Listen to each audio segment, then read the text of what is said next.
하나님은 영이시니 예배하는 자가 영과 진리로 예배할지니라. 아멘. 아멘.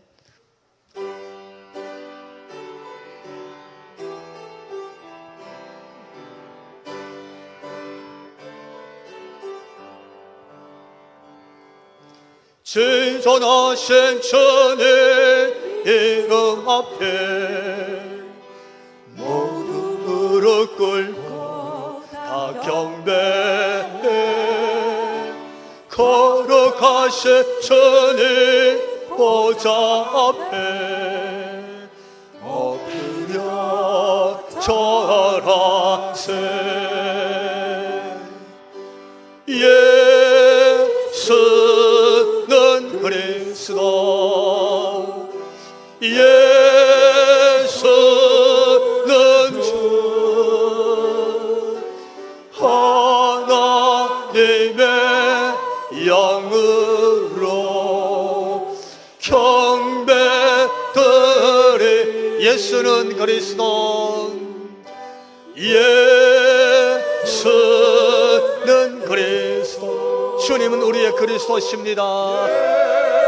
예수는 주, 예수는 우리의 주님이십니다. 하나님의 영으로 경배. 예수는 그리스도, 예수는 그리스도. 아멘. 예수는 주. 아멘. 하나님의 영으로 경배드리리.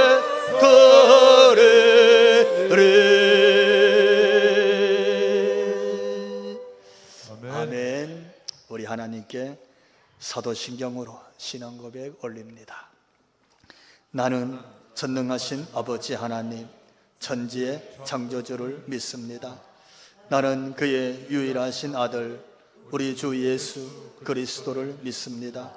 그는 성령으로 잉태되어 동정녀 마리아에게서 나시고 본디오 빌라도에게 고난을 받아 십자가에 못 박혀 죽으시고 장사된 지 사흘 만에 죽은 자 가운데서 다시 살아나셨으며 하늘에 오르시어 전능하신 아버지 하나님 우편에 앉아 계시다가 거기로부터 살아있는 자와 죽은 자를 심판하러 오십니다.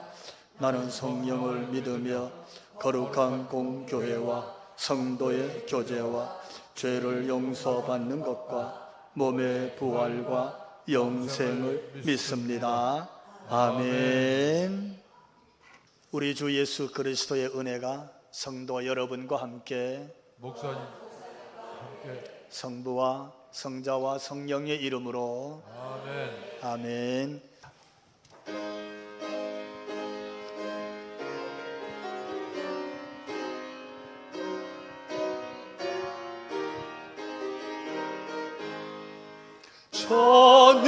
찬양하라 복되신 구세주 예수, 백성들아 사랑을 전하세. 경배하라 하늘의 천군과 천사, 주님 앞에 영광을 돌리세. 목자같이 우리를 지키시고 정의 품에 늘 안아주시니 찬양하라 높으신 권세를 찬양 찬양 찬양 영원히 드리세. 찬양하라 복되신 구세주 예수, 우리 대신 적임을 다했네. 구주 예수 영원한 구원의 소망 경배하며 겸손히 절하세. 찬양하라. 우리를 지키신 수 그의 사랑 한없이 크셔라. 찬양하라. 높으신 권세를 찬양 찬양 찬양 영원히 들으세. 찬양하라. 복되신 구세주 예수 천사들아 즐겁게 찬양해. 구주 예수 영원히 다스리시니 멸류관을 주 앞에 드리세. 천주 예수 세상을 이기시고 영광 중에 또다시 오시리.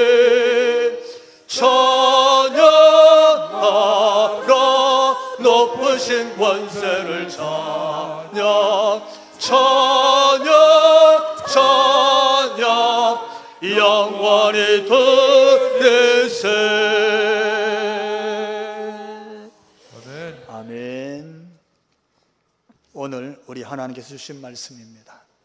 마태복음 1장 1절부터 6절에 있는 말씀, 하나님께서 저와 여러분 우리에게 주시는 말씀인 줄로 믿고 우리가 한 절씩 교독하면서 하나님 말씀으로 받겠습니다. 아브라함과 다윗의 자손 예수 그리스도의 계보라. 아브라함이 이삭을 낳고 이삭은 야곱을 낳고 야곱은 유다와 그의 형제들을 낳고 유다는 다말에게서 베레스와 세라를 낳고 베레스는 헤스론을 낳고 헤스론은 람을 낳고 람은 아미나답을 낳고 아미나답은 나손을 낳고 나손은 살몬을 낳고 살몬은 라합에게서 보아스를 낳고 보아스는 룻에게서 오벳을 낳고 오벳은 이새를 낳고 이새는 다윗 왕을 낳으니라. 다윗은 우리아의 아내에게서 솔로몬을 낳고. 아멘. 오늘은 이 대강절 첫 번째 주일이에요. 대강절은 그냥 대강 보내는 주일이 아닙니다. 이 대강절이란 말은 원어가 이제 어데벤투서라는 말에서 왔는데 오다라는 뜻입니다. 그래서 기다리다가 오셨던 그분, 예수님의 오심을 기억해서 기념하고 축하하며 또 동시에 다시 오시마 약속하셨기 때문에 다시 오실 재림하실 예수님을 준비하고 맞이하는 시간, 할렐루야. 그걸 우리가 대강절이라고 부릅니다. 그래서 성탄절 전 이 4주간 동안 교회 곧 예수 믿는 성도들이 절기로 지키고 있습니다. 오늘이 바로 그 대강절 첫 번째 주일이죠. 오늘 이 대강절 첫 번째 주일에 저는 하나님께서 우리에게 주시는 말씀, 오실 예수님 그리고 오셨던 그 예수님 기억해 볼 때에 하나님의 음성이 뭘까 그렇게 묵상을 하면서 신약을 여는, 구약이 끝나고 신약이 딱 열어지는 마태복음 1장의 말씀을 보게 되었습니다. 마태복음 1장을 보면서 대강절 첫 번째 주일에 한번 따라해 볼까요? 다섯 여자 이야기는 말 그대로 이야기, 스토리텔링인데 예수님이 늘 설교하실 때 이렇게 스토리텔링으로 말씀하셨어요.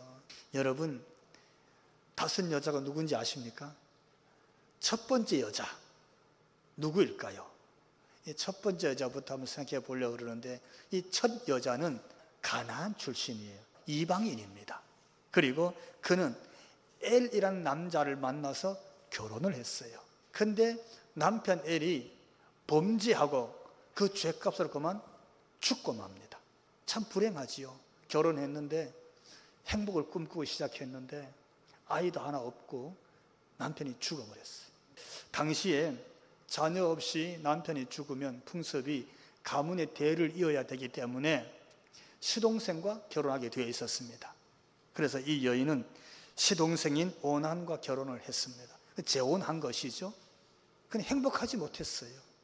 그만 불행 중에 더 큰 불행처럼 오난 남편이 또 죽어버렸어요. 2번 결혼했는데 2번 다 남편이 죽었단 말이에요. 세상에서 아마 이렇게 참 서글프고 불행한 여자가 또 있을까 싶을 정도로 그런 인생이 됐어요. 근데 더 가슴 아픈 것은 이제 아들 둘을 연거푸 잃어버린 누구? 시아버지가 가만히 보니까 가문의 아들 이제 셋째 하나 남았는데, 아니 자기 아들이 결혼만 하면 죽으니까 며느리 때문에 죽었구나 이 생각이 들어갖고 셋째 아들마다 잃어버릴까 봐 며느리를 강제로 어디로? 친정으로 보내버립니다. 그러면서 이렇게 말해요. 셋째는 어리니까 얘가 성인이 되면 내가 다시 결혼시켜 주마.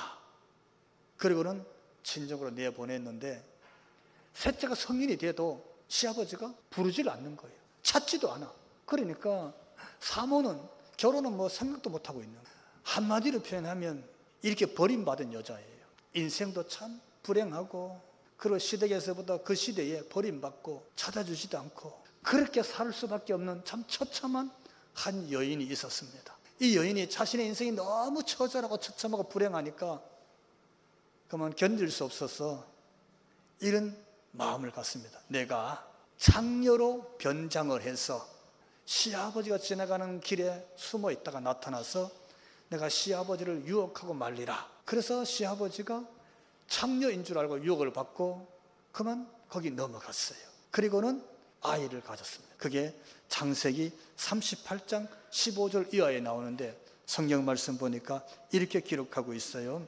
그가 얼굴을 가리었으므로 유다가 그를 보고 창녀로 여겨 길 곁으로 그에게 나아가 이르되 청하건대 나로 내게 들어가게 하라 하니 그의 며느리인 줄을 알지 못하였음이라.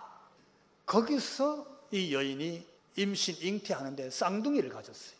그것이 창세기 38장 29절 이하에 그 쌍둥이 이름을 베레스와 세라라 이게 소개하고 있어요. 어쩌면 좋겠어요. 근데 오늘 본문 3절 말씀 읽어봅시다. 유다는 다말에게서 베레스와 세라를 낳고. 이 여인이 누구라고요? 다말입니다. 가나안 여인, 이방 여인이었고 남편 둘을 다 사별해서 잃어버렸고 과부가 됐어요.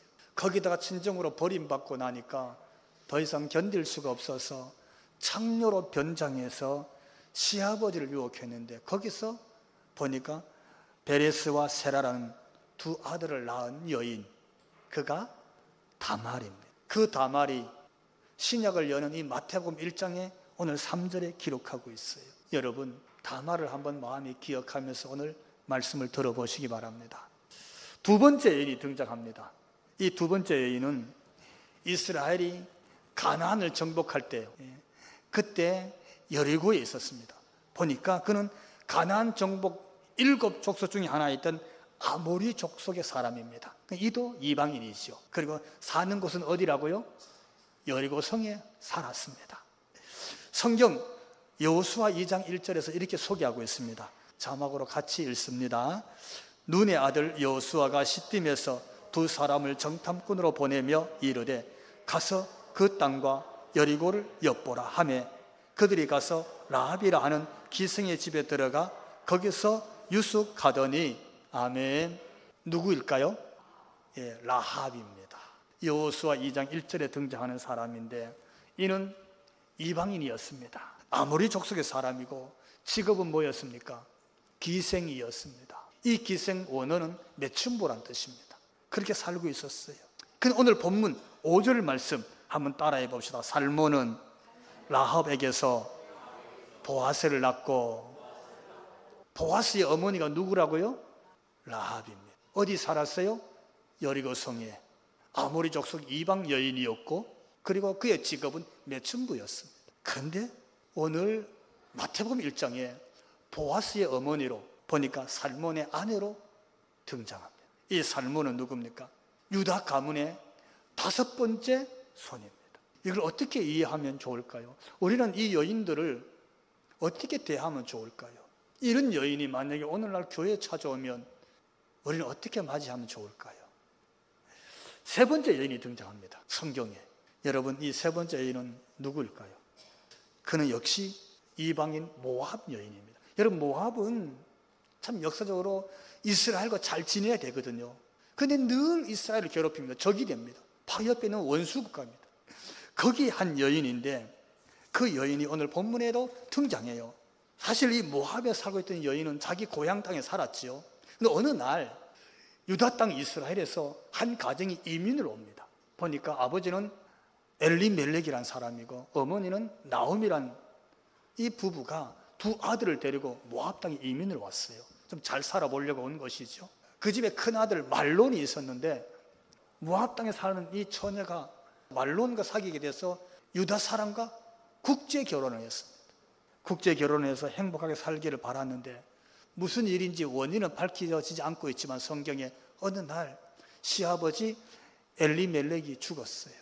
근데 거기서 끝나지 않고 남편 말론이 죽었습니다. 시동생 하나 기론이 있었는데 시동생도 죽었어요. 집안에 남자가 아무도 없어요.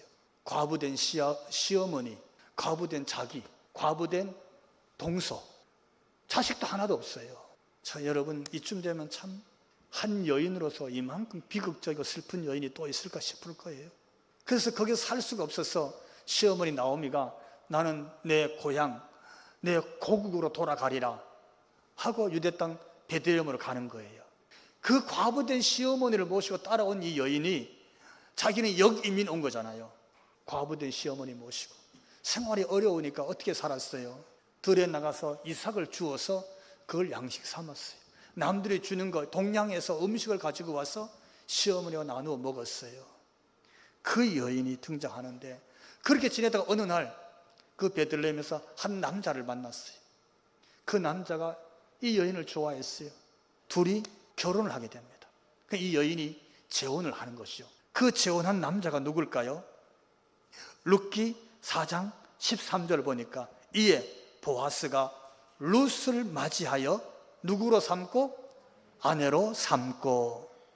보아스는 누구라 그랬어요? 방금 전에 여리고성의 기생 라합의 아들입니다. 그 아들 보아스가 지금 누구를 만났다고요? 룻을 만나서 아내로 삼고. 이 룻은 누구였습니까? 나오미의 며느리, 모압 땅에서 역이민 온 그 여인. 그러니까 오늘 성경에 등장하는 이 여인이 바로 5절에 있습니다. 본문 5절 같이 읽어봅시다. 살몬은 라합에게서 보아스를 낳고 보아스는 룻에게서 오벳을 낳고 오벳은 이새를 낳고. 아멘. 자, 여러분, 이새의 어머니가 됐어요. 오벳을 통해서 이새가 나아졌어요. 이새를 통해서 누가 태어나냐면은 다윗이 태어나요. 그러니까 이 다윗 가문에 지금 증조 할머니로 누가 딱 등장했냐면은 보아스와 재혼한 룻이 등장하는. 그는 유다 가문 사람도 아니고 아브라함의 후손도 아니에요. 그는 모압 땅 이방인의 여인이에요. 그리고 결혼을 실패했어요. 과부가 됐어요. 여기 이민 와서 사는 것도 동양을 하거나 이삭을 주서 사는 그런 여인이었어요. 그런데 다윗 가문의 한 여인으로 등장하는 거예요. 오늘 신약을 여는 마태복음에 이름을 올리고 우리에게 소개되어지고 있어요. 자, 이런 여인 여러분은 어떻게 생각하십니까? 네 번째 여인이 오늘 본문에 등장합니다. 네 번째 여인은 여러분 또 어떤 여인으로 생각하십니까? 혈통 좋고 가문 좋고 부모의 큰 사랑과 교육을 잘 받고 예의와 범절을 갖고 자기의 재능을 마음껏 발휘하고 나라에서도 가문에서도 사회에서도 귀하게 쓰임받고 존중받을 만한 그런 여인이면 얼마나 좋겠어요. 근데 이 사람은 헷 사람인 것 같아요. 왜냐하면 이는요 다윗에게 있어서 용사로 불리는 군대 30명이 있었습니다. 다윗의 모든 전쟁에 늘 용감하게 나가서 자기의 수하에 있는 병사를 데리고 백전백승하던 용사 중에 용사로 불리우는 30명인데 그 중에 한 사람이 우리아입니다. 근데 우리아는 원래 헷 사람, 이방 사람이었어요. 근데 그렇게 충성했어요. 근데 그 우리아에게 아내가 있었습니다. 그 아내를 소개하는데 어느 날 그 아내가 아마 저녁에 강에서 목욕을 했어요. 근데 마침 궁궐에서 왕이 목욕하는 그 여인을 본 거예요. 그리고는 그 여인을 자기의 침소로 불렀어. 다윗 왕의 침소로 들어왔던 그 여인이 그날 밤에 임신을 하게 되는 거예요. 여러분 이거 어떻게 이해할 수 있겠어요? 임신을 했어요. 근데 그 일로 인해서 자기 남편은 전쟁터에서 결국 죽고 맙니다. 그러니까 왕으로 인하는 그 큰 비극, 그런 범죄, 그리고 그 일로 인해서 그 여인의 그 큰 슬픔, 그 상처, 이런 말로 다 할 수 없겠지요. 이런 일을 겪은 주인공이에요. 근데 오늘 본문 6절 말씀 보면 그 주인공을 이렇게 소개하고 있습니다. 같이 읽어봅시다. 이새는 다윗 왕을 낳으니라.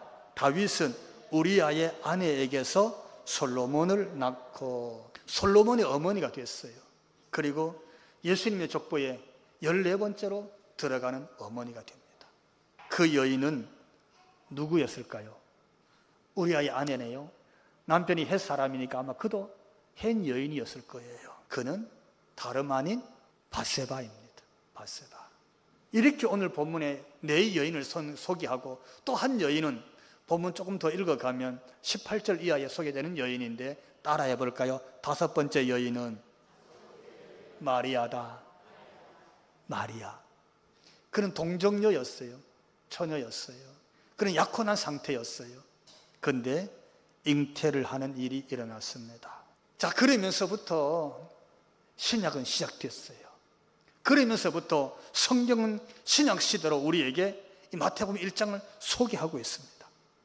이렇게 마태복음 1장에는 이렇게 5명의 여인들이 등장하고 있어요.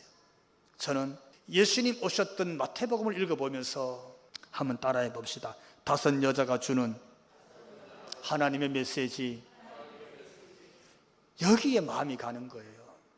하나님께서 이 5 여자, 어떤 여자였어요? 창녀로 변장한 다말, 그리고 매친부였던 라합, 그리고 모압 과부, 누가 보더라도 참 비참한 인생을 살 수밖에 없었던 그런 룻, 유부녀였던 바세바, 동정녀 마리아. 왜 이들이 예수님 오시는 그 족보에 들어가 있고 왜 이들이 성경에 기록되었냐 이거예요. 왜 이들이 하나님 말씀으로 기록되어져 있을까? 이게 성경이니까, 하나님 말씀이니까 하나님께서 이 말씀을 통해서 말씀을 듣는 오늘 우리에게 하나님이 주시는 메시지가 있는 줄로 믿습니다. 하나님 뭔가 주시려고, 하나님 마음에 담은 말씀을 던지시려고 이 말씀이 기록되었지 않겠어요? 성경이 분량이 작아갖고 이 내용을 좀 늘리려고 이 5 여자 얘기를 이렇게 다 썼을까요? 그거 아니에요. 하나님께서 하실 말씀이 없어서 무슨 이야기거리를 좀 만들어 보려고 그래서 이 말씀을 성경에 담았느냐? 그게 아니란 뜻이에요. 이게 하나님 말씀이니까 하나님께서 이 말씀을 듣고 읽는 우리에게 그분이 주시는 하나님의 메시지가 있는 줄로 믿고 그 하나님의 음성을 오늘 예배 중에 듣게 되기를 주님 이름으로 축원합니다. 저는 이 말씀을 보면서 하나님의 메시지가 느껴졌어요. 첫째 한번 따라해 봅시다. 예수 그리스도의 계보에 들다. 이 5 여자 예수님의 계보에 들었어요. 계보란 말은 족보란 뜻입니다. 예수님의 족보에 이름이 들어가 있다는 뜻이에요. 여러분, 우리나라도 제가 어릴 적만 하더라도 족보에 여자 이름이 없었습니다. 동서를 막론하고 족보에 여자 이름을 넣지 않았어요. 그랬는데 하물며 여기 이 5 여자들 족보에 이름도 안 들어갔을 뿐만 아니라 자격 자체가 참 의문이에요. 어느 족보에 어느 가문에 이름을 올릴 수가 있겠어요? 근데 오늘 1절 말씀 따라해 봅시다. 아브라함과 다윗의 자손 예수 그리스도의 계보라. 할렐루야. 하나님께서 이것은 예수님의 족보다 이게 말씀을 선포하시더니 거기에 이들의 이름을 다 넣었어요. 다 넣었다고. 왜요? 이유가 뭡니까? 무슨 이유가 있어서 거기에 족보에 이름이 들어갈 만한 무슨 공로가 있어갖고 무슨 업적이나 자랑이 있어갖고 거기에 이름이 들어갔을까요? 제가 소개했지만 아무리 그들을 역사적으로 놓고 찾아봐도 예수님의 족보에 들어갈 만한 위인은 못 돼요. 예수님의 족보에 자랑할 만한 거리는 없는 여인들이에요. 사실은 자랑할 거리가 있어도 족보에 이름이 올리기 어려운 시대인데 하물며 흠투성이에요. 흠투성이. 근데 이름이 올라갔어요. 어디에? 예수님의 족보에. 무슨 뜻입니까? 여러분, 예수님의 족보에 이름이 올라간 것은 그들의 공로가 아니라 오직 하나님의 은혜인 줄로 믿습니다. 여러분, 예수님의 족보, 그가 이 땅에 오신 것, 성육신에서 이 땅에 태어나신 예수 그리스도를 바라보는 그 자체가 온전히 하나님의 은혜인 줄로 믿습니다. 하나님의 은혜라는 거예요. 다말이 하나님의 은혜지. 룻이 하나님의 은혜요. 라합이 하나님의 은혜라는 거예요. 바세바 하나님의 은혜라는 거예요. 하나님의 은혜. 마리아 하나님의 은혜라는 거예요. 이게 다 온전히 하나님의 은혜예요. 사랑하는 성도 여러분, 오실 메시아를 기다리고 예수님을 기리는 이 대강절에 저와 여러분 예수 믿게 된 게 하나님의 은혜인 줄로 믿습니다. 하나님의 은혜라는 거예요. 내 공로가 아니에요. 우리가 아버지라 부릅니다. 하나님을. 하나님의 자녀된 것이 전부가 하나님의 은혜인 줄로 믿습니다. 우리가 뭘 자랑하겠어요? 여러분, 예수 믿고 교회 다니는 거 이거 다 하나님의 은혜잖아요. 하나님의 은혜예요. 누가 누구를 봤다 하나님의 은혜입니다. 뭘 탓하겠어요? 우리가 뭘 자기의 자랑을 할 수 있겠어요? 이게 하나님의 은혜구나.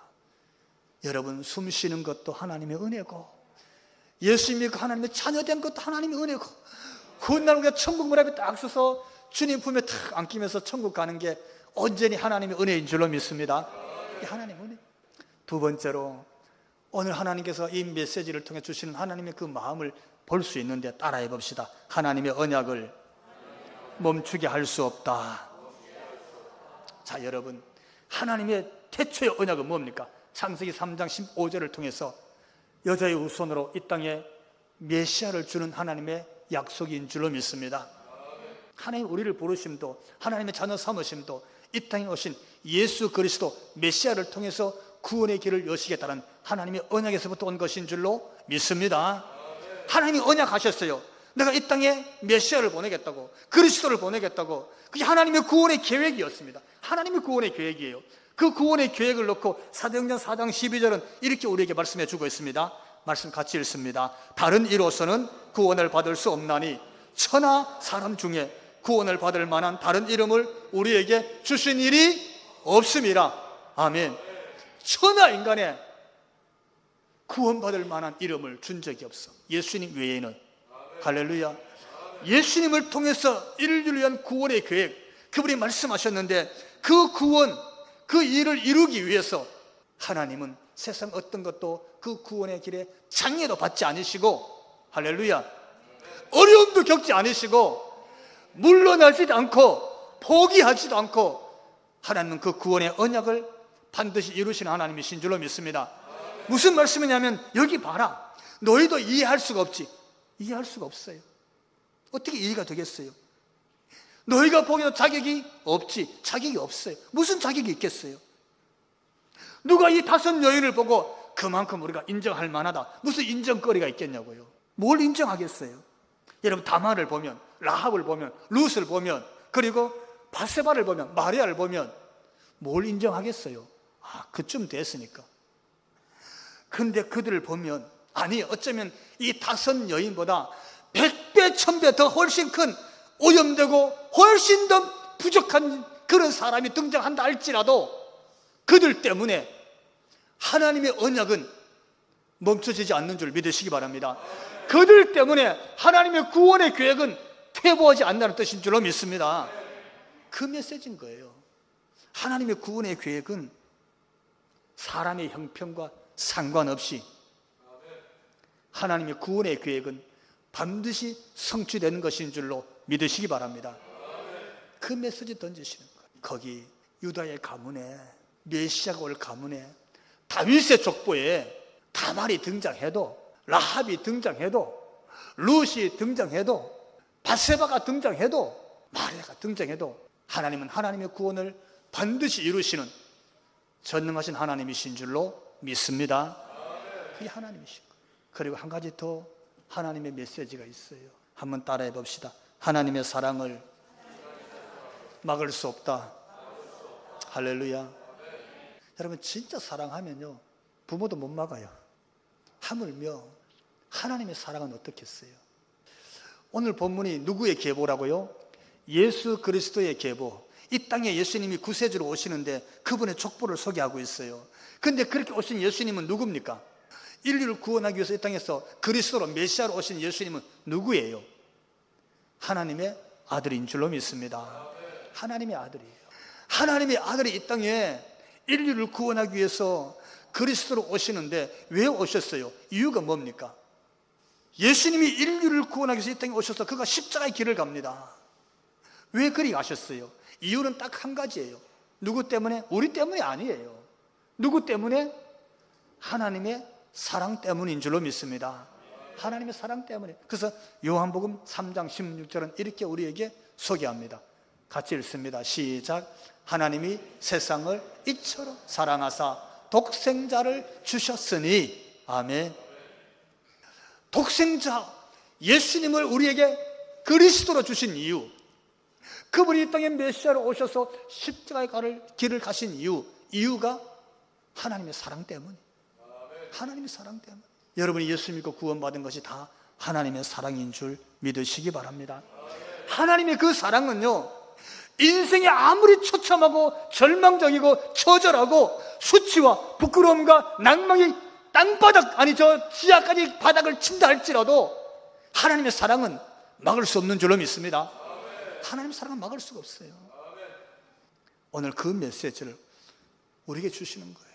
여러분, 우리 자신의 계보를 생각해보면, 우리 인생을 돌아보면요, 참 우리도 지우고 싶은 과거가 있어요, 없어요? 사람이 30년을 살았건 여기 50년을 살았건 살면서 돌아보면 그때 후회스러워서 그냥 지웠으면 좋겠다, 그때 그게 후회스러워서 선택을 달리 했으면 좋겠다, 이런 경우가 얼마나 많은지 몰라요. 아니, 그것뿐만이 아닙니다. 생각하면 그게 부끄럽고 그게 수치스럽고 그게 자신의 인생에 마치 오점처럼 남아서 그게 사라지기를, 정말 사라지게 할 수만 있다면 어떤 값을 치루어도 사라지게 하고 싶은 그런 일들이 얼마든지 많습니다. 아픔은요, 아픔도 있잖아요. 그 아픔이 지워지지 않아서 세월이 가도 그것만 생각나면 가슴이 쓰리고 자다가도 잠이 오지 않고 소화가 잘 되지 않고, 그런 아픔, 그런 상처가 이상하게 인생의 연주가 더하면 더할수록 자꾸 남아있어요. 그게 얼마나 많은지 모릅니다. 여러분, 그런 것이 생기면 사람을 가까이 하기 힘들어질 수도 있어요. 그런 사람은 가까이 하고 싶지 않아져요. 멀리 하게 돼요. 그런데 오늘 이 메시지는 뭐냐면요, 인생 여정 중에서 내가 지우고 싶고 오점이 많고 부끄러움이 많고 상처가 많아서 정말 저 지하 아무도 모르고 저 숨어보고 싶은 그런 일들이 아무리 일어나도 예수 그리스도의 계보를 보면서 하나님의 그 사랑은 다말도, 룻도, 바세바도, 라합도, 마리아도, 그들도 막을 수 없다는 이 사건 속에서 하나님의 사랑이 그리스도를 통해서, 하나님의 아들을 통해서 우리에게 왔듯이 지금도 우리가 하나님 앞에 그의 사랑으로 갈 수 있는 길을 그분이 열고 있는 줄 믿으시기 바랍니다. 네가 내게 오는데도 내 사랑이면 충분하다. 할렐루야. 그 얘기하는 거예요. 다말의 사랑이 아니고 라합의 사랑이 아니고 룻이나 바세바의 사랑이 아니고 하나님의 사랑만으로도 너희가 내게 올 수 있다. 할렐루야. 독생자까지 주신 사랑이니까 하나님의 사랑 하나만으로도 네가 나를 찾아오너라. 하나님 그렇게 말씀하시는 거예요. 그리고서 예수님이 뭐라고 말씀하셨어요? 볼지어다 세상 끝날까지 내가 항상 너희와 함께 있으리라. 할렐루야. 여러분, 우리가 자격이 있거나 자랑할 만한 거리가 있거나 업적이 많아서 그런 거 아니에요. 우리가 다 다말 같지요. 우리가 다 룻이에요. 우리가 다 라합이에요. 우리가 다 바세바고 우리가 다 이렇게 부족해요. 그런데 이 땅에 오신 하나님 아들 예수께서 그분이 말씀하시기를 볼지어다 내가 세상 끝날까지 항상 너 옆에 있을게. 내가 너와 함께 있을 것이니라. 이렇게 약속해 주신 것이 하나님의 사랑인 줄로 믿습니다.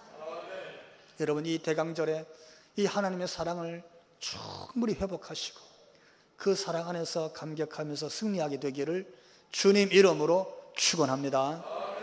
기도합시다. 하나님, 우리를 향하신 하나님의 구원의 계획과 하나님의 사랑은 막을 수도 후퇴할 수도 끊을 수도 없었다는 것을 깨닫게 됩니다. 우리의 형편과 우리의 처지와 상관없이, 우리의 상태와 우리의 모양과 상관없이 하나님은 우리를 사랑하셔서 독생자를 보내주셨고, 하나님은 우리를 사랑하셔서 구원을 완성해 주셨습니다. 그리고 우리를 아바, 아버지라 부를 수 있는 하나님의 자녀로 불러주신 줄로 믿습니다. 하나님의 구원의 계보에 우리의 이름을 다 기록하시며 그 생명록에 있는 이름으로 인해서 하나님은 기뻐하시는 줄로 믿습니다.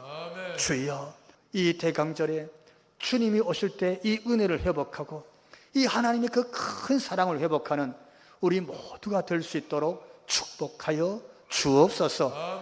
오늘도 말씀 주신 우리 하나님 감사드리옵고 예수님 이름으로 기도하옵나이다. 아멘. 오늘 말씀을 기억하면서 하나님께 찬양 올립시다.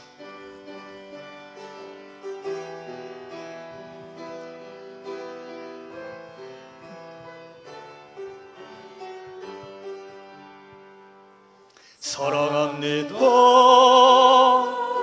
나의 예수님, 사랑합니다 아주 많이요. 아멘. 사랑합니다 나의 예수님, 사랑합니다 그것뿐이에요. 사랑한다 아들아. 아멘. 내가 너를 사랑하노라. 사랑한다 내 딸아. 내게 축복 다. 사랑합니다 나의 예수님, 사랑합니다 나의 예수님. 아멘. 사랑합니다 그것뿐이에요. 사랑합니다 나의 예수님, 사랑합니다 그것뿐이에요. 사랑한다 아들아. 내가 너를 사랑하노라. 사랑한다 내 딸아. 내게 축복 다하노라. 아멘.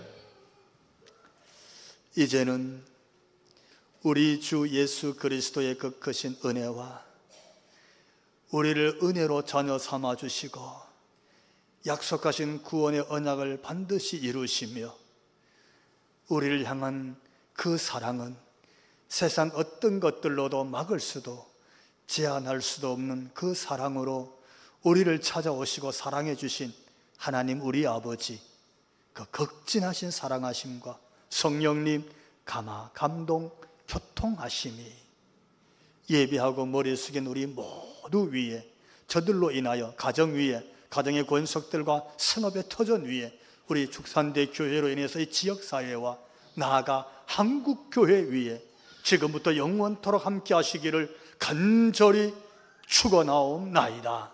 아멘.